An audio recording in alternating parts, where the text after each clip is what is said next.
5 milyon manatlıq siqaret qaçaqmalçılığı ilə bağlı aparılan istintaq çərçivəsində tanınmış iş adamı Ruslan Eyübov saxlanılıb. Və Eyübov baş prokuror yanında korrupsiyaya qarşı mübarizə baş idarəsində başlanmış cinayət işi üzrə təqsirləndirilən şəxs qismində cəlb edilib.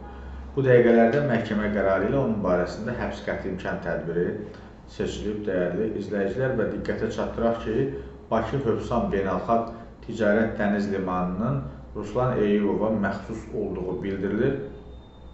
Limanın rəisi Rəşad Daşdəmirov və digərləri eyni cinayət işi ilə bağlı bir neçə gün əvvəl həbs edilib. Həmin işin təfərrüatı barədə məlumat vermişdir. Ruslan Eyübovun qohumluq əlaqələrinə gəlincə, o Dövlət Gömrük Komitəsinin Dəniz Nəqliyyatı və Enerji Resursları Baş Gömrük İdarəsinin bir neçə gün əvvəl vəzifəsindən azad edilən rəisi General-Mayor Həsən Eyübovun qardaşıdır.